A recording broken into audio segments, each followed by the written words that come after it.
મિત્રો, તો હવે આજે આપણે નવો પાઠ શરૂ કરવાનો છે, 6 નંબરનો પાઠ. પાઠનું ટાઇટલ શું છે જો પહેલાં ધ્યાનથી, વિદ્યુત ચુંબકીય પ્રેરણ.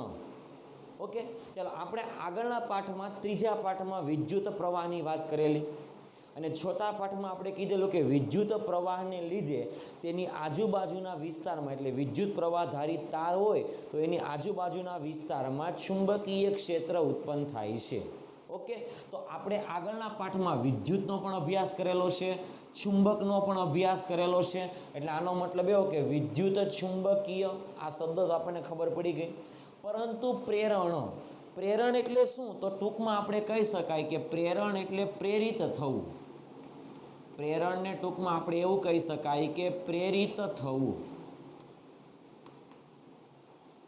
ઓકે, એ વિશે આપણે હમણાં ભણીશું, પણ આપણે આ બંનેનો અભ્યાસ આપણે કરતા હતા આગળના પાઠમાં. ત્રીજા પાઠમાં વિદ્યુતનો અભ્યાસ કરેલો અને એના પછીના પાઠમાં વિદ્યુત પ્રવાહને લીધે આજુબાજુમાં ચુંબકીય ક્ષેત્ર ઉત્પન્ન થાય છે તેવી આપણે વાત કરેલી. ઓકે, તો વિદ્યુત પ્રવાહને લીધે આજુબાજુ, એટલે વિદ્યુત પ્રવાહધારી તારને લીધે આજુબાજુના વિસ્તારમાં ચુંબકીય ક્ષેત્ર ઉત્પન્ન થાય છે એવી માહિતી આપનાર વૈજ્ઞાનિક આપણે હતો. વિદ્યુત પ્રવાહને લીધે ચુંબકીય ક્ષેત્ર ઉત્પન્ન થાય છે, તો આપણે લખી દઉં કે વિદ્યુત પ્રવાહને લીધે કે જેને આપણે ટૂંકમાં એવું કહી શકાય કે ગતિમાન વિદ્યુત ભારને લીધે, ગતિમાન વિદ્યુત ભારને લીધે શેનું નિર્માણ થાય છે? તો કે ચુંબકીય ક્ષેત્ર, એટલે આજુબાજુના વિસ્તારમાં ચુંબકીય ક્ષેત્ર ઉત્પન્ન થાય છે. એટલા માટે કહી શકાય કે વિદ્યુત પ્રવાહને લીધે તારની આજુબાજુના વિસ્તારમાં, તારની આજુબાજુ ચુંબકીય ક્ષેત્ર ઉત્પન્ન થાય છે. ચુંબકીય ક્ષેત્ર ઉત્પન્ન થાય છે. આવી માહિતી આપનાર વૈજ્ઞાનિક કોણ હતો? તો કે ઓર્સ્ટેડ હતો. આપણે ઓર્સ્ટેડનું અવલોકન પણ કરેલું ચોથા પાઠમાં, શરૂઆતમાં જ આપણે કીધેલું.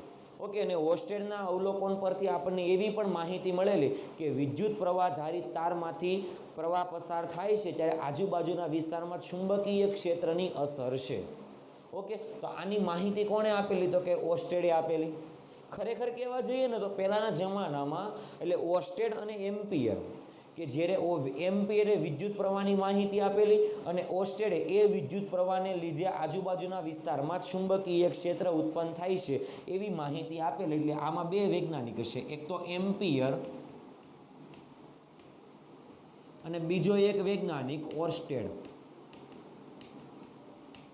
ઓકે, તો આ બંને વૈજ્ઞાનિકોએ માહિતી આપી દીધા પછી શું? તો કે વિદ્યુત અને ચુંબકીય, એટલે વિદ્યુત અને ચુંબકની શાખાઓને એક જ માનવામાં આવે છે.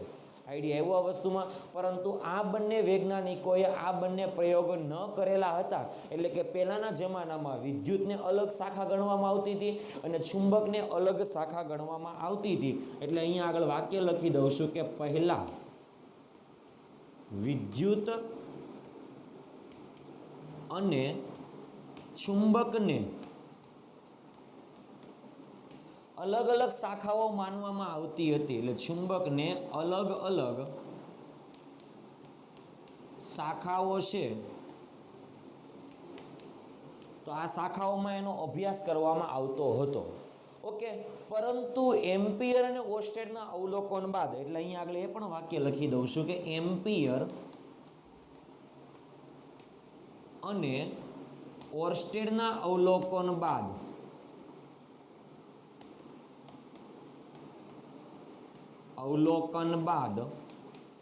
બંનેને એક જ શાખામાં અભ્યાસ કરવામાં આવે છે. એટલે એનો મતલબ એવો કે વિદ્યુત અને ચુંબક બંને એક જ શાખા છે એવું માનવામાં આવે છે, કારણ કે વિદ્યુત પ્રવાહને લીધે ચુંબકીય ક્ષેત્ર ઉત્પન્ન થાય છે. ઓકે, તો બંનેને એક જ શાખામાં અભ્યાસ કરવામાં આવે છે, એટલે બંનેને એક જ શાખા માનવામાં આવે છે. એટલે આના અવલોકન બાદ બંને એક જ શાખા છે એવું આપણે વાત કરેલી છે. ઓકે, એટલે બંનેને એક જ શાખા છે એવું ગણીને એનો અભ્યાસ કરવામાં આવે છે. ઓકે, ચાલો આપણે આગળના પાઠમાં ચોથા પાઠમાં વિદ્યુત પ્રવાહની ચુંબકીય અસરોમાં આપણે કીધેલું કે વિદ્યુત પ્રવાહને લીધે ચુંબકીય ક્ષેત્ર ઉત્પન્ન થાય છે. ઓકે, પરંતુ અહીંયા આગળ ચુંબકીય ક્ષેત્રના ફેરફારને લીધે વિદ્યુત પ્રવાહ પણ ઉત્પન્ન થાય છે, કારણ કે આ બંને શાખા એક જ હશે. એટલે વિદ્યુત પ્રવાહને લીધે ચુંબકીય ક્ષેત્ર ઉત્પન્ન થાય છે, તો ચુંબકીય ક્ષેત્રના ફેરફારને લીધે વિદ્યુત પ્રવાહનું નિર્માણ થતું હોવું જોઈએ. ખ્યાલ આવ્યો? આવી માહિતી આપનાર સૌ પ્રથમ વૈજ્ઞાનિક હતો ફેરેડે. ખાસ યાદ રાખજો વૈજ્ઞાનિકનું નામ. ફેરેડે સૌ પ્રથમ એવી માહિતી આપેલી, સૌ પ્રથમ કેવી માહિતી આપેલી કે ચુંબકીય ક્ષેત્રના ફેરફારને લીધે કોઈ પણ વાહકમાંથી વિદ્યુત પ્રવાહનું નિર્માણ થાય છે, અને વિદ્યુતનું નિર્માણ થતો હોય તો એવા વાહકના બે છેડે ઈએમએફ હોય. ઈએમએફ એટલે વોલ્ટેજ ઇલેક્ટ્રોમોટિવ ફોર્સ, કે જેને આપણે કીધેલું કે ઈએમએફ બેટરીનું ઈએમએફ હોય. તો કોઈ પણ સુવાહક સાથે બેટરી જોડીએ તો એ સુવાહકના બે છેડે વિદ્યુત સ્થિતિમાનનો તફાવત આવશે. તો એનો મતલબ એવો અહીંયા આગળ કે ચુંબકીય ક્ષેત્રના ફેરફારને લીધે કોઈ પણ જે સુવાહક હશે એ સુવાહકના બે છેડે વિદ્યુત સ્થિતિમાનનો તફાવત ઉત્પન્ન થશે. ઉત્પન્ન થશે એટલે પ્રેરિત થશે. ઓકે, એટલે એનો મતલબ એવો કે ફેરેડે સૌ પ્રથમ એવું કીધેલું કે ચુંબકીય ક્ષેત્રના ફેરફારને લીધે, ચુંબકીય ક્ષેત્રના ફેરફારને લીધે કોઈ પણ વાહક હોય એ વાહકમાં ઈએમએફ પ્રેરિત થાય છે. એટલે કોઈ પણ વાહકમાંથી વિદ્યુત પ્રવાહ પસાર થાય છે એવું કહી શકાય. કોઈ પણ વાહકના બે છેડે ઈએમએફ આપી દો તો વાહકમાંથી પ્રવાહ પસાર થાય, તો એનો મતલબ એવો જ થાય અહીંયા આગળ. ઓકે, તો આપણે કહી શકાય કે ચુંબકીય ક્ષેત્રના ફેરફારને લીધે વાહકમાં, એટલે વાહકમાંથી વિદ્યુત પ્રવાહ પસાર થાય છે. વાહકમાંથી વિદ્યુત પ્રવાહ પસાર થાય છે. તો વિદ્યુત પ્રવાહ પસાર થાય છે તો આનો મતલબ શું? તો કે વાહકના બે છેડે ઈએમએફ પ્રેરિત થાય છે. આનો મતલબ આવો કહી શકાય. આપણે કહી શકાય કે વાહકના બે છેડે ઈએમએફ ઇલેક્ટ્રોમોટિવ ફોર્સ પ્રેરિત થાય છે. આનો મતલબ આવો થાય. ઓકે, એટલા માટે આપણે કહી શકાય કે ચુંબકીય ક્ષેત્રના ફેરફારને લીધે વિદ્યુત પ્રવાહ પ્રેરિત થાય છે, એટલે વિદ્યુત પ્રવાહ પસાર થાય છે વાહકમાંથી. આ ઘટનાને કહેવામાં આવે વિદ્યુત ચુંબકીય પ્રેરણ. આઈડિયા આવ્યો? તો એનો મતલબ એવો કે ચુંબકીય ક્ષેત્રના ફેરફારને લીધે વાહકમાં વિદ્યુત પ્રવાહ પસાર થાય છે.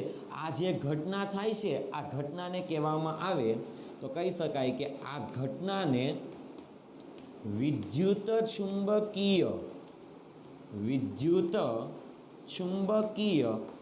પ્રેરણ કહેવાય છે. વિદ્યુત ચુંબકીય પ્રેરણ કહેવાય છે. આઈડિયા એવું આ વસ્તુમાં વિદ્યાર્થી મિત્રો? ઓકે, એટલે ખાસ યાદ રાખજો, પાઠનું હેડિંગ છે વિદ્યુત ચુંબકીય પ્રેરણ. તો વિદ્યુત ચુંબકીય પ્રેરણની માહિતી આપનાર સૌ પ્રથમ વૈજ્ઞાનિક હતો ફેરેડે, અને એ ફેરેડે નામના વૈજ્ઞાનિકે કેટલાક પ્રયોગો પણ આપેલા છે. એ પ્રયોગો આપણે હમણાં જોશું, પણ ફેરાડે એટલું કીધેલું છે કે ચુંબકીય ક્ષેત્રના ફેરફારને લીધે વિદ્યુત પ્રવાહ કોઈ પણ વાહકમાંથી પસાર થાય છે. ઓકે, તો એ વાહકમાંથી પ્રવાહ પસાર થાય છે એટલે એ વાહકના બે છેડે ઈએમએફ પ્રેરિત થાય છે, એટલે ઈએમએફ ઉત્પન્ન થાય છે. ઓકે, એટલે આ ઘટનાને કહેવામાં આવે વિદ્યુત ચુંબકીય પ્રેરણ. ઓકે, એટલે એનો મતલબ એવો થયો કે વિદ્યુત પ્રવાહને લીધે ચુંબકીય ક્ષેત્ર ઉત્પન્ન થાય છે, તો ચુંબકીય ક્ષેત્રને લીધે વિદ્યુત પ્રવાહ ઉત્પન્ન થતો હોવો જોઈએ. ખ્યાલ આવ્યો? અને થાય જ છે. ઓકે, તો ફેરાડે એના માટે ઘણા બધા પ્રયોગો આપેલા છે, એ પ્રયોગો આપણે જોઈએ. ઓકે ઓકે તો હવે આપણે ફેરાડેના પ્રયોગો વિશેની વાત કરીએ. ઘણા બધા પ્રયોગો કરેલા, એમાંથી પહેલો પ્રયોગ આપણે જોઈએ. ફેરાડેનો પ્રયોગ જોતા પહેલા આપણે કોઈ પણ વાહકમાંથી વિદ્યુત પ્રવાહ પસાર થાય છે કે નહીં તે જાણવા માટેનું સાધન કે ગેલ્વેનોમીટર. એ ગેલ્વેનોમીટરનો પહેલાં આપણે અભ્યાસ કરી લઈએ કે ગેલ્વેનોમીટરમાં શું હોય તે. તો ખાસ ધ્યાન આપજો, ફેરાડેના પ્રયોગો માટે ગેલ્વેનોમીટર હોવું જરૂરી છે, કારણ કે કોઈ પણ વાહકમાંથી ચુંબકીય ક્ષેત્રના ફેરફાર થતો હશે તો એ વાહકમાંથી વિદ્યુત પ્રવાહ પસાર થતો હશે એવું કહી શકાય. તો ગેલ્વેનોમીટર જે છે એ ગેલ્વેનોમીટર વાહકમાંથી વિદ્યુત પ્રવાહ પસાર થાય છે, એટલે વાહકમાંથી વિદ્યુત પ્રવાહ પસાર થાય છે કે નહીં તેની માહિતી આપે છે. ઓકે, થાય છે કે નહીં તેની માહિતી મળે છે, એટલે માહિતી આપે છે. એટલે ખાસ યાદ રાખજો.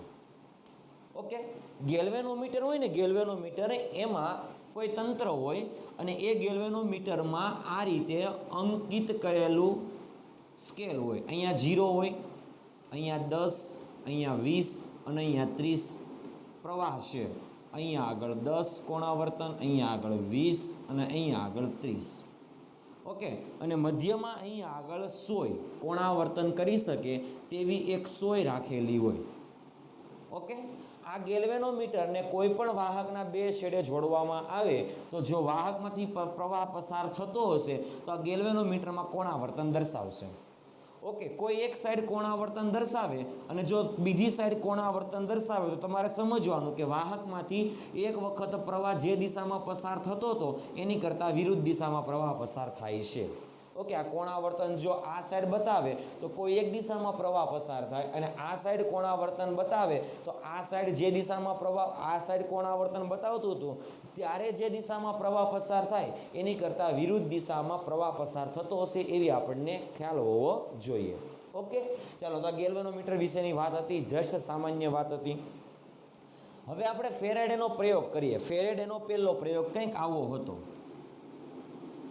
એને શું કરેલું છે તો કે એક ઘણા બધા આટાઓ વાળું બંધ લૂપ લીધું. ઓકે, એટલે આવું કંઈક ઘણા બધા આટાઓ હોય એવું એક લૂપ લીધેલું છે આવું. ઓકે, આ લૂપના બે છેડે એને ગેલ્વેનોમીટર જોડી દીધેલું છે. ઓકે, આ લૂપમાંથી જો પ્રવાહ પસાર થશે તો ગેલ્વેનોમીટરમાં કોણાવર્તન દર્શાવશે, નકર દર્શાવશે નહીં. ઓકે, ચાલો, હવે આપણે વિદ્યુત ચુંબકીય પ્રેરણ માટે ફેરેડેનો નિયમ ભણવાનો છે, એટલે ખાસ ધ્યાનથી જોજો.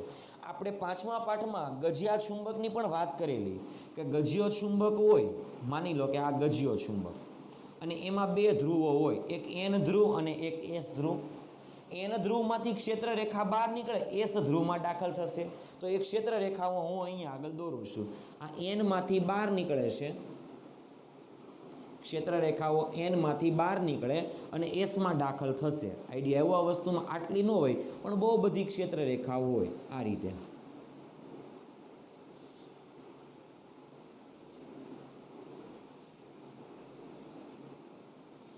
અને એ બધી ક્ષેત્ર રેખા આની અંદર પાછી દાખલ થતી હશે.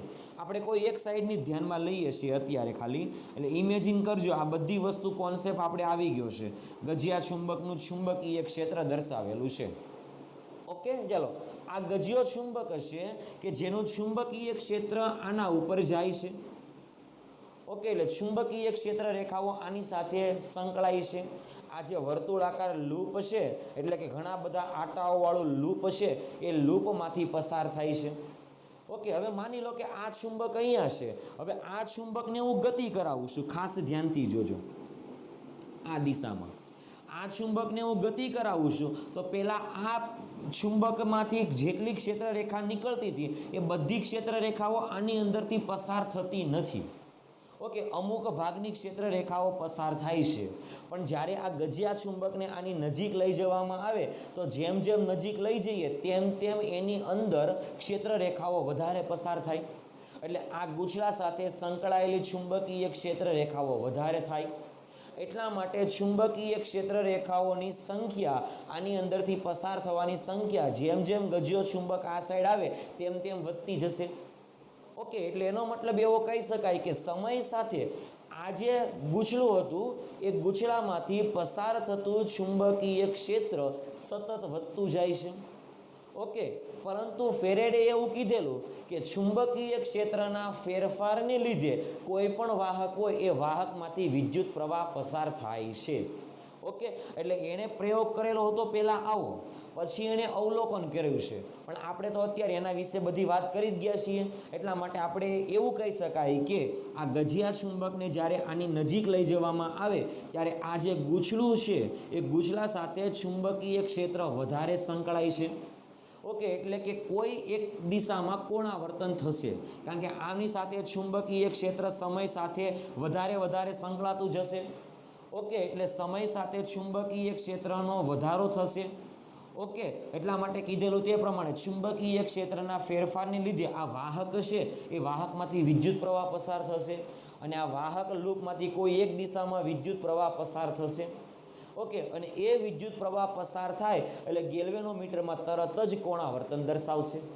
ગેલ્વેનોમીટરમાં કોણાવર્તન દર્શાવશે એટલે તમને એટલો તો આઈડિયા આવી ગયો કે આ વાહક લૂપમાંથી પ્રવાહ પસાર થાય છે. તો એનો મતલબ એવો કે આ વાહકના બે છેડે EMF પ્રેરિત થાય છે. ઓકે, અથવા એવું પણ બોલી શકાય કે આ વાહક લૂપમાંથી પ્રવાહ પસાર થાય છે. ઓકે, એટલે આખી ઘટના આવી થાય કે જ્યારે તમે ચુંબકને આ સાઈડ ગતિ કરાવશો ત્યારે ગેલ્વેનોમીટર કોણાવર્તન દર્શાવશે કોઈ એક દિશામાં. ઓકે, હવે ગેલ્વેનોમીટર કોણાવર્તન દર્શાવે એટલે તમને આઈડિયા આવી ગયો કે આ વાહક લૂપમાંથી પ્રવાહ પસાર થાય. ઓકે, તો તમારે એવું નક્કી કરવાનું, ફેરેડે પણ એવું જ નક્કી કરેલું. ફેરેડે એવું નક્કી કરેલું છે કે જ્યારે ગજિયા ચુંબકને વાહક લૂપની નજીક ગતિ કરાવવામાં આવે ત્યારે એ વાહક લૂપમાંથી પસાર થતી ક્ષેત્ર રેખાઓની સંખ્યા સમય સાથે વધતી જાય છે. એટલે ચુંબકીય ક્ષેત્ર આ વાહક લૂપ સાથે વધતું જાય છે. એટલા માટે આ વાહક લૂપમાંથી પ્રવાહ પસાર થાય છે અને ગેલ્વેનોમીટરમાં કોણાવર્તન દર્શાવે છે.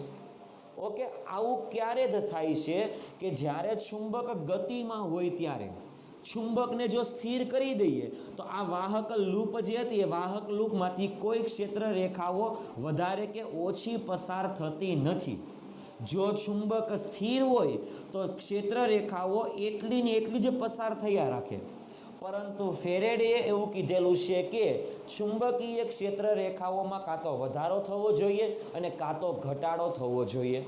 ઓકે, એટલા માટે આપણે કહી શકાય કે જો આ ચુંબકને સ્થિર રાખવામાં આવે તો આની અંદર ચુંબકીય ક્ષેત્રનો ફેરફાર થતો નથી, એટલે પ્રવાહનું નિર્માણ થતું નથી. આઈડિયા એવો આ વસ્તુમાં. એટલા માટે આ પહેલા નિયમ આધારિત એટલે પહેલા પ્રયોગ આધારિત આપણે પહેલું અવલોકન એવું લખી શકાય કે જો તમારે આ વાહક લૂપમાંથી પ્રવાહ પસાર થતો હોય એવું જોતું હોય તો આ ચુંબકને આપણે શું કરાવવો પડશે?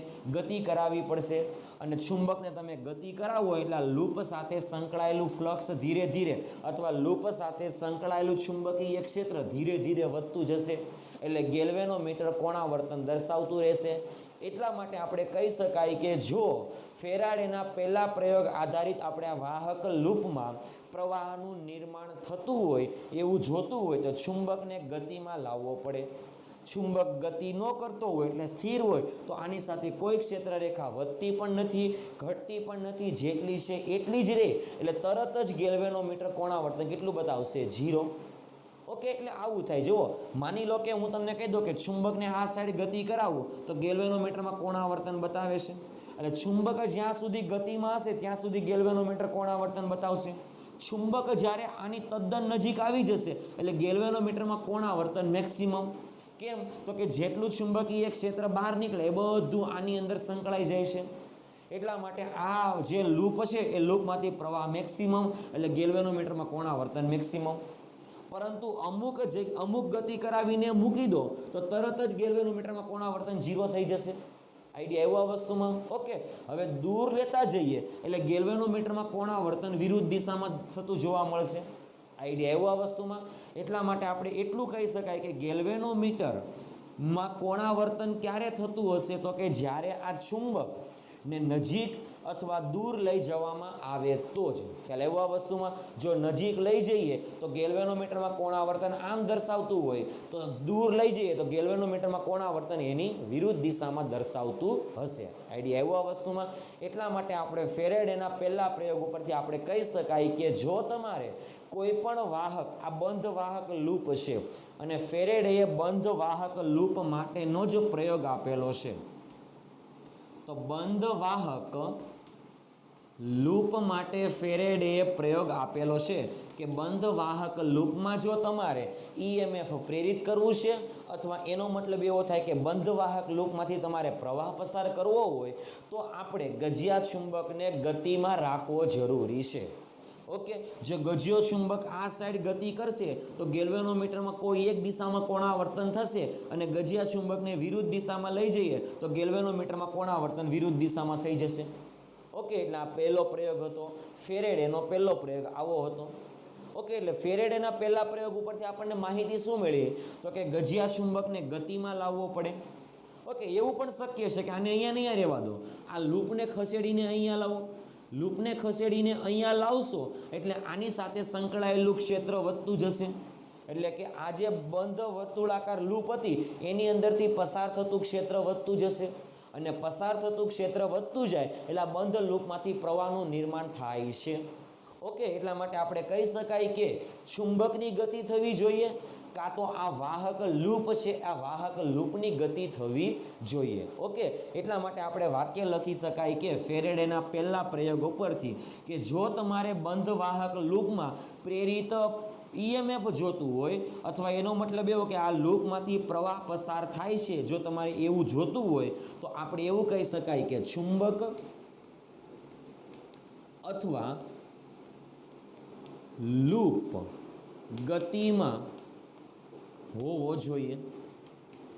ઓકે, જો ગતિમાં ન હોય તો આ લૂપમાંથી પ્રવાહ પસાર થશે નહીં એટલે પ્રેરિત ઈએમએફ ઉત્પન્ન થશે નહીં. ઓકે, એટલે આ કોન્સેપ્ટ તમારે યાદ રાખવાનો છે. ચુંબક અથવા લૂપ બંને ગતિમાં હોવા જોઈએ. મતલબમાં ચુંબકની સાપેક્ષે આ ગતિમાં હોવો જોઈએ, આની સાપેક્ષે આ ગતિમાં હોવો જોઈએ. મતલબમાં લૂપ અને ચુંબકની સાપેક્ષ ગતિ થવી જોઈએ. આનો મતલબ આવો થાય, લૂપ અને ચુંબકની સાપેક્ષ ગતિ થવી જોઈએ. સાપેક્ષ ગતિ થવી જોઈએ. આ કોન્સેપ્ટ છે, યાદ રાખવાનો છે. ઓકે, તો બંધ વાહક લૂપમાં જો તમારે પ્રવાહ પસાર થતો હોય એવું જોતું હોય તો તમારે લૂપ અને ચુંબક આ બંનેની સાપેક્ષ ગતિ કરાવવી પડશે તો જ ફેરેડેના નિયમ પરથી ગેલ્વેનોમીટરમાં કોણાવર્તન દર્શાવશે એટલે કહી શકાય કે આ લૂપમાંથી પ્રવાહ પસાર થશે. ઓકે, એટલે આનો કોન્સેપ્ટ એ જ એવો કે આ લૂપ સાથે સંકળાયેલું ચુંબકીય ક્ષેત્ર સમય સાથે બદલાતું હોય તો જ આ વાહક લૂપના બે છેડે પ્રેરિત ઈએમએફ ઉત્પન્ન કરી શકાય છે. ઓકે, એટલે આ પહેલો મુદ્દો ક્લિયર. એટલે આ પહેલો પ્રયોગ આવી રીતે કરેલો છે. ઓકે, હવે આપણે બીજા પ્રયોગ તરફ આગળ વધીએ. બીજા પ્રયોગમાં પણ કોન્સેપ્ટ તો આ જ છે પણ ચુંબકને હટાવેલું છે. આ ચુંબકની જગ્યાએ કોઈ એક એવું સાધન લીધેલું છે કે જે ચુંબકીય ક્ષેત્ર ઉત્પન્ન કરે છે. ઓકે, એટલે આપણે બે લૂપ લઈએ. જો ધ્યાનથી પ્રયોગ નંબર 2 ખાસ ધ્યાનથી જોજો. બે લૂપ લઈ લો. ચાલો, એક લૂપ આ છે. આ લૂપ સાથે હું ગેલ્વેનોમીટર જોડી દઉં છું. ઓકે, ચાલો ગેલ્વેનોમીટર જોડી દીધું. ચાલો, હવે આ ચુંબકની જગ્યાએ કોઈ એક એવું સાધન લેવાનું કે જેમાં ચુંબકીય ક્ષેત્ર ઉત્પન્ન થાય. ઓકે, તો આપણે કીધેલું તે પ્રમાણે સોલેનોઇડ લઈ લઈએ. ઓકે, તો બીજું અહીંયા આગળ એક એવું સાધન લઈ લઉં છું આવું કંઈ. આ માઇનસ અને આ પ્લસ, આ બેટરી માઇનસ અને પ્લસ 20 વોલ્ટની, આમાંથી આઈ જેટલો પ્રવાહ પસાર થાય છે. ઓકે, આ દિશામાં ખ્યાલ આવ્યો આ વસ્તુમાં. એટલે આ દિશામાં પ્રવાહ પસાર થાય એટલે અંદરના ભાગમાં ચુંબકીય ક્ષેત્ર આમ હશે અને બહારથી નીકળતું હશે. એટલા માટે કહી શકાય કે આમાં ચુંબકીય ક્ષેત્ર જે છે એ આમ હશે. અંદરના ભાગમાં તો સમાન જ હશે. આઈડિયા આવ્યો? ક્લિયર થયું? સેમ આના જેવું જ થઈ ગયું. પણ અહીંયા આગળ બે લૂપ હશે. અહીંયા આગળ એક લૂપ હતી અને એક ગજિયો ચુંબક હતો. સેમ અહીંયા આગળ એવું જ હશે. કોન્સેપ્ટ તો એનો એ જ વાપરવાનો છે આપણે. ઓકે, માની લો કે આ ગૂંચળાને હું કહી દઉં C1 અને આ ગૂંચળાને હું C2 કહી દઉં. કાં તો આની સાપેક્ષે આ ગતિમાં હોવો જોઈએ કાં તો આની સાપેક્ષે આ ગતિમાં હોવો જોઈએ. આઈડિયા એવો આ વસ્તુમાં વિદ્યાર્થી મિત્રો. ઓકે, એટલે બંનેની સાપેક્ષ ગતિ થવી જરૂરી છે. સાપેક્ષ ગતિ થાય તો જ આ કોન્સેપ્ટ વાપરી શકાય. અહીંયા આગળ ચુંબક અથવા લૂપ ગતિમાં હોવા જોઈએ. અહીંયા આગળ કહી શકાય કે ગૂંચળું C1 અથવા ગૂંચળું C2 બંનેમાંથી કોઈ એક ગતિમાં હોવું જોઈએ. આઈડિયા આવ્યો? તો આની સાથે સંકળાયેલું જે ચુંબકીય ક્ષેત્ર છે એ ક્ષેત્ર ધીરે ધીરે વધતું જશે, એટલે આ લૂપમાંથી પ્રવાહ પસાર થશે, એટલે આ લૂપમાં પ્રેરિત ઈએમએફ ઉત્પન્ન થશે. ઓકે, એટલે આ લૂપના છેડે જોડેલું ગેલ્વેનોમીટર કોણાવર્તન બતાવશે. સેમ કોન્સેપ્ટ આ જ કે જો આ સાઈડ લૂપ આવતું હોય તો ગેલ્વેનોમીટરમાં કોણાવર્તન બતાવશે. લૂપ સ્થિર થાય તો ગેલ્વેનોમીટરમાં કોણાવર્તન 0, અને લૂપ વિરુદ્ધ દિશામાં ગતિ કરે તો ગેલ્વેનોમીટરમાં કોણાવર્તન પણ કઈ દિશામાં થશે? વિરુદ્ધ દિશામાં થશે. ઓકે, એટલે આ કોન્સેપ્ટ તમારે યાદ રાખવાનો છે. આ પ્રયોગ અને આ પ્રયોગ બંને સેમ જ પ્રયોગ હતા. એટલે ફેરેડે નક્કી તો કરી લીધું કે ચુંબકીય ક્ષેત્રના ફેરફારને લીધે અન્ય કોઈ ગૂંચળું છે, પણ એ ગૂંચળું કેવું હોવું જોઈએ? બંધ ગૂંચળું હોવું જોઈએ. લૂપ કેવી હોવી જોઈએ? બંધ લૂપ હોવી જોઈએ. તો એ બંધ લૂપમાંથી પ્રેરિત પ્રવાહ ઉત્પન્ન થાય છે, એટલે પ્રેરિત ઈએમએફ ઉત્પન્ન કરી શકાય છે.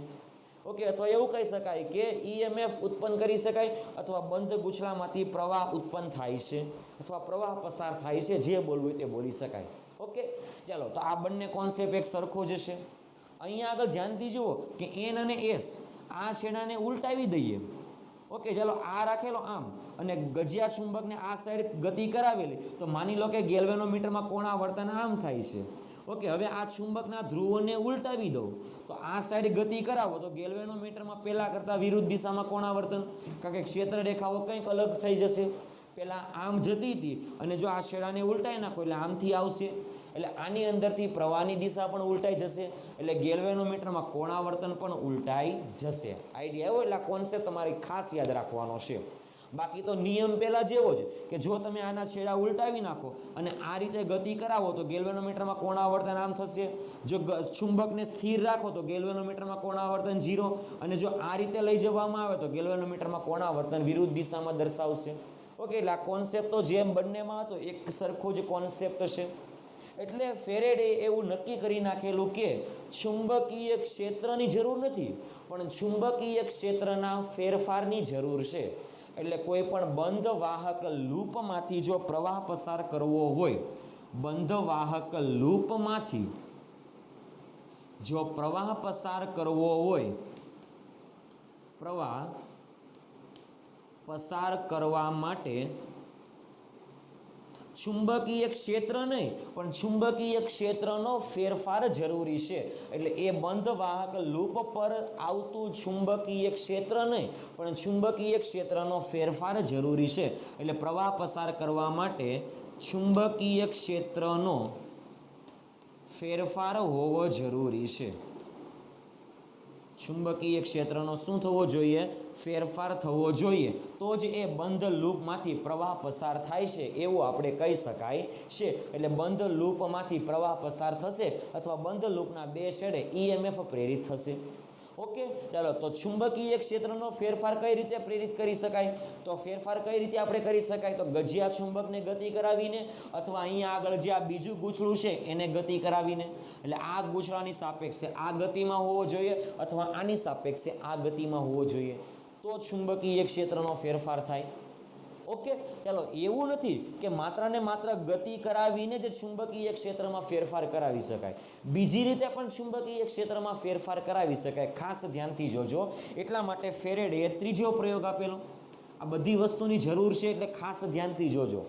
ઓકે, ચાલો, અહીંયા આગળ આ લૂપ જ આપણે લઈએ. એક ગૂંચળું C1 કહી દઈએ આને. ઓકે, એની સાથે ગેલ્વેનોમીટર જોડેલો છે. ગેલ્વેનોમીટર જોડેલું છે. અહીંયા આપણે એને G કહી દઈએ. આ ગૂંચળાનું નામ હું C1 આપી દઉં છું. ચાલો, C1. ચાલો, હવે બીજું ગૂંચળું છે અહીંયા આગળ જોડેલું છે, ધ્યાનથી જોજો. ઓકે, એની સાથે બેટરી જોડેલી છે V વોલ્ટની, માઇનસ અને પ્લસ. આમાંથી I જેટલો પ્રવાહ પસાર થાય છે.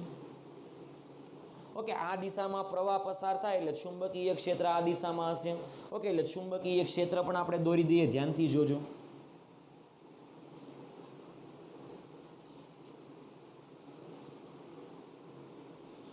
ઓકે, જો આ રીતે. ચલો, હવે આ બંનેની સાપેક્ષ ગતિ કરાવતા નથી. આ ગૂંચળાને નામ આપી દઉં C2. આ બંને ગૂંચળાને સાપેક્ષ ગતિ કરાવતા નથી, અને તેમ છતાં આની અંદરથી પ્રવાહ પસાર થશે. એટલે આના બે છેડે ઈએમએફ પ્રેરિત થશે. ખાસ ધ્યાનથી જોયો કઈ રીતે. આ ગેલ્વેનોમીટરમાં આ જે ગેલ્વેનોમીટર જોડેલું છે એ ગૂંચળામાંથી નહીં, પણ આ ગૂંચળામાંથી I જેટલો પ્રવાહ પસાર થાય એટલે ચુંબકીય ક્ષેત્ર ઉત્પન્ન થશે. ઓકે, ચાલો આ બંનેને અમુક અંતરે રાખી દઈએ. પહેલા જેટલો પ્રવાહ પસાર થાય છે I જેટલો ચુંબકીય ક્ષેત્ર ઉત્પન્ન થાય છે. પછી થોડા સમય બાદ પ્રવાહનું મૂલ્ય વધારી દઉં એટલે ક્ષેત્ર વધી જશે. ક્ષેત્ર વધશે એટલે આના ઉપર વધારે ક્ષેત્ર આવશે, એટલે આ ગૂંચળા સાથે વધારે ચુંબકીય ક્ષેત્ર સંકળાશે, એટલે આ ગૂંચળામાંથી વધારે EMF પ્રેરિત થશે. ઓકે, જેમ જેમ સમય વધતો જાય તેમ તેમ આની અંદરથી સતત ને સતત પ્રવાહ વધારતા જઈએ. સતત પ્રવાહ વધારવાનો, એક સમયે પ્રવાહ વધારીને પછી એક સરખો પ્રવાહ રાખીએ એટલે ચુંબકીય ક્ષેત્ર એક સરખું આવી ગયું. ચુંબકીય ક્ષેત્ર એક સરખું આના ઉપરથી આવશે એટલે આની સાથે સંકળાશે તો આની અંદર પ્રવાહનું નિર્માણ થશે નહીં, એટલે ગેલ્વેનોમીટર તરત જ કોણાવર્તન કેવું બતાવશે? 0. એટલા માટે આપણે કહી શકાય કે આ જે ગૂંચળું C2 છે એ C2 ગૂંચળામાંથી સતત ને સતત પ્રવાહનો વધારો થવો જોઈએ, અને ગૂંચળા 2 માંથી સતત ને સતત પ્રવાહનો વધારો થાય તો આ જે ગૂંચળા સાથે સંકળાયેલું ચુંબકીય ક્ષેત્ર સતત વધતું જશે, અને ક્ષેત્ર સતત વધતું જાય એટલે આ ગૂંચળાના 2 છેડે EMF પ્રેરિત થાય. ઓકે, એટલે ગૂંચળામાં ગેલ્વેનોમીટર જે જોડેલું હતું એ ગેલ્વેનોમીટરમાં કોણાવર્તન સતત વધતું જાય. એટલે ખાસ યાદ રાખજો, જે રીતે અહીંયા ચુંબકને ગતિ કરાવતા હતા તો એવી રીતે આમાંથી વાહકમાંથી વધારે ને વધારે પ્રવાહ પસાર કરવો પડશે. વધારે ને વધારે પ્રવાહ પસાર કરતા જાઓ તો આની સાથે સંકળાયેલું ક્ષેત્ર વધતું જાય, એટલા માટે આમાંથી પ્રવાહ વધારે પસાર થતો જશે અથવા વધારે પ્રવાહ ઉત્પન્ન થતો જશે, અથવા એવું પણ બોલી શકાય કે આના 2 છેડે EMF વધારે પ્રેરિત થશે. આઈડિયા એવો, એટલે આ કોન્સેપ્ટ આપણે ખાસ યાદ રાખવાનો છે. ઓકે, ચાલો તો આના ઉપરથી આપણે શું કહી શકાય કે 2 ગૂંચળાની સાપેક્ષ ગતિ નથી કરાવેલી. ઓકે, એટલે કોઈ એક ગૂંચળામાંથી સતત ને સતત પ્રવાહ વધારીએ તો પણ બીજા ગૂંચળામાંથી EMF પ્રેરિત થાય છે, એટલે કે બીજા ગૂંચળા સાથે સંકળાયેલું ચુંબકીય ક્ષેત્ર સતત ને સતત વધે છે. એટલા માટે અહીં આગળ કીધેલું તે પ્રમાણે ચુંબકીય ક્ષેત્રનો ફેરફાર જરૂરી છે ને. પછી ગૂંચળામાં એટલો જ પ્રવાહ રાખીને ગતિ કરાવીએ તો પણ વધશે, ગૂંચળાને સ્થિર રાખીએ અને કોઈ એક ગૂંચળું કે જેની સાથે બેટરી જોડેલી છે તેવા ગૂંચળામાંથી સતત પ્રવાહનો વધારો કરું તો પણ અન્ય જે બીજું ગૂંચળું છે તેની સાથે ચુંબકીય ક્ષેત્રની અસર વધતી જશે, એટલે બીજા ગૂંચળામાંથી પ્રવાહનું મૂલ્ય સતત ને સતત વધશે. ઓકે, એટલે બીજા ગૂંચળામાંથી પ્રેરિત EMFમાં વધારો થશે, એટલે ગેલ્વેનોમીટરમાં કોણાવર્તન સતત ને સતત વધારે થતું જશે. આઈડિયા એવું આ વસ્તુમાં. ઓકે, એટલે ચુંબકની ગતિ જ કરાવવી પડે એવું જરૂરી નથી, એટલે કે બંને વચ્ચે સાપેક્ષ ગતિ થાય તો જ આ બીજા ગૂંચળામાંથી પ્રવાહ પસાર થાય, એટલે બીજા ગૂંચળામાં પ્રેરિત EMF ઉત્પન્ન થાય એવું જરૂરી નથી. ઓકે, કંઈક એવી રચના કરીએ કે જેને કારણે પ્રથમ ગૂંચળા સાથે સંકળાયેલું ચુંબકીય ક્ષેત્ર સતત વધતું જાય, તો એવી રચના અહીંયાથી પણ કરી શકાય. ઓકે, કે સતત ને સતત બીજા ગૂંચળામાંથી પ્રવાહ વધારીએ તો આ ગૂંચળામાં પ્રેરિત EMF સતત ને સતત વધતું જશે. આઈડિયા એવો આ વસ્તુમાં વિદ્યાર્થી મિત્રો. ઓકે, એટલે ફેરેડે આ 3 પ્રયોગ આપેલા અને 3 પ્રયોગ આધારિત એને આવું વાક્ય કીધેલું કે કોઈ પણ બંધ વર્તુળાકાર હોય કે ગમે તે આકારનું ગૂંચળું હોય પણ એ ગૂંચળું કેવું હોવું જોઈએ? બંધ હોવું જોઈએ. એ બંધ વાહક ગૂંચળામાંથી લૂપમાંથી પ્રવાહ પસાર કરવા માટે એ લૂપ સાથે સંકળાયેલું ચુંબકીય ક્ષેત્રમાં ફેરફાર થવો જોઈએ.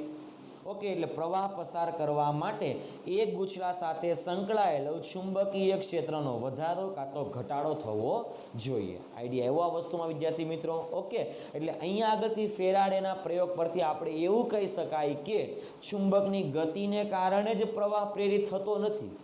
અન્ય કોઈ ગૂંચળામાંથી પ્રવાહનું મૂલ્ય વધારો તો એ ગૂંચળાને લીધે ચુંબકીય ક્ષેત્રની અસર બીજા ગૂંચળા ઉપર પણ પડશે, અને બીજા ગૂંચળા સાથે સતત ને સતત ચુંબકીય ક્ષેત્ર વધતું જશે, એટલે બીજા ગૂંચળામાંથી પ્રેરિત EMF વધશે, એટલે ગેલ્વેનોમીટર કોણાવર્તન દર્શાવશે. આઈડિયા એવો આ વસ્તુમાં. એટલા માટે આપણે કહી શકાય કે માત્ર ને માત્ર સાપેક્ષ ગતિ કરવી એવું જરૂરી નથી. આ રીતે પણ આપણે ચુંબકીય ક્ષેત્રમાં વધારો કરી શકાય છે. આઈડિયા એવો આ વસ્તુમાં વિદ્યાર્થી મિત્રો. ઓકે, તો આ કોન્સેપ્ટ આધારિત ફેરેડે 3 પ્રયોગ કરેલા. ઓકે, અહીંયા આગળ આપણે એવું કહી શકાય કે ઝડપથી આ ચુંબકને ગતિ કરાવીએ તો ઝડપથી ગેલ્વેનોમીટરમાં કોણાવર્તન દર્શાવશે.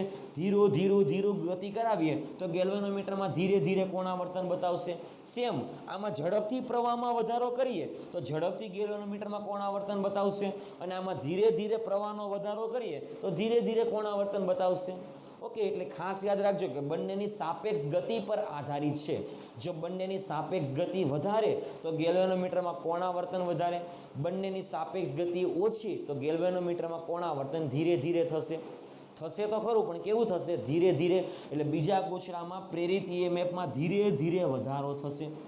ઓકે, સેમ કોન્સેપ્ટ અહીંયા પણ વાપરી શકાય છે. આઈડિયા આવ્યો? આ બધી વસ્તુનો કોન્સેપ્ટ એક અને માત્ર એક જ છે કે કોઈ પણ ગૂંચળામાંથી જો તમારે ઈએમએફ પ્રેરિત કરવું છે અથવા કોઈ પણ ગૂંચળામાંથી પ્રવાહ પસાર કરવો છે, કઈ રીતે? ચુંબકીય ક્ષેત્રના ફેરફારને લીધે. તો ફેરેડેના નિયમ આધારિત એક ગૂંચળું કેવું હોવું જોઈએ? બંધ હોવું જોઈએ, અને એક ગૂંચળા સાથે સંકળાયેલા ચુંબકીય ક્ષેત્રમાં કાં તો વધારો કાં તો ઘટાડો થવો જોઈએ. જો એક સરખું ચુંબકીય ક્ષેત્ર હોય તો કોણાવર્તન દર્શાવશે નહીં. ખ્યાલ આવ્યો? એટલે આ મેન કોન્સેપ્ટ આધારિત આપણા પાઠનું ટાઇટલ પડે છે વિદ્યુત ચુંબકીય પ્રેરણ.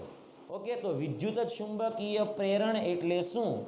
તો ખાસ યાદ રાખજો કે કોઈ પણ બંધ ગૂંચળા સાથે ચુંબકીય ક્ષેત્રનો ફેરફાર થાય તો એ ચુંબકીય ક્ષેત્રના ફેરફારને લીધે વાહક લૂપ જે છે બંધ, એ વાહક લૂપમાંથી વિદ્યુત પ્રવાહનું નિર્માણ થાય છે. આ ઘટનાને કહેવામાં આવે વિદ્યુત ચુંબકીય પ્રેરણ. એટલે વિદ્યુત પ્રવાહ ક્રિએટ થાય છે. એટલે કોને કારણે? તો ચુંબકીય ક્ષેત્રને કારણે કે ચુંબકીય ક્ષેત્રના ફેરફારને કારણે? તો જવાબ આવશે ચુંબકીય ક્ષેત્રના ફેરફારને લીધે કોઈ પણ વાહકમાં વિદ્યુતનું નિર્માણ થાય છે. આ નિર્માણ થવાની ઘટનાને વિદ્યુત ચુંબકીય પ્રેરણ કહેવાય છે. એટલા માટે ખાસ યાદ રાખવાનું કે વિદ્યુત ચુંબકીય પ્રેરણ જે છે ને એ એક ઘટના છે. કેવી ઘટના છે? તો કે એક એવી ઘટના કે જે એ લૂપ છે, એ લૂપ સાથે સતત ને સતત જો ચુંબકીય ક્ષેત્ર બદલાતું હોય તો એ લૂપમાંથી પ્રવાહ પસાર થાય છે. એટલે પ્રવાહ પ્રેરિત થાય છે અથવા ઈએમએફ પ્રેરિત થાય છે એવું આપણે કહી શકાય છે. આઈડિયા એવો? એટલે કોન્સેપ્ટ તમારે ખાસ યાદ રાખવાનો છે. આટલા કોન્સેપ્ટને તો વ્યવસ્થિત રીતે આપણે મગજમાં બરાબર રીતે ફિટ કરવાનો છે. ખ્યાલ આવ્યો આ વસ્તુમાં વિદ્યાર્થી મિત્રો? ઓકે, તો આ તો આપણો આજનો વિડીયો લેક્ચર પ્રસ્તાવના સ્વરૂપે હતો કે ફેરેડેના પ્રયોગ આધારિત આપણે કહી શકાય કે ચુંબકીય ક્ષેત્રના ફેરફારને લીધે કોઈ પણ બંધ વાહક લૂપ હોય તો એ બંધ વાહક લૂપમાં વિદ્યુત પ્રવાહ પ્રેરિત કરી શકાય છે. એ ઘટનાને કહેવામાં આવે વિદ્યુત ચુંબકીય પ્રેરણ. ઓકે, એટલે વિદ્યુત ચુંબકીય પ્રેરણ એક ઘટના છે. ઓકે, એટલે આખા વિડીયો લેક્ચરને તમારે બરાબર રીતે જોવાનો છે, તૈયાર કરવાનો છે. ઓકે.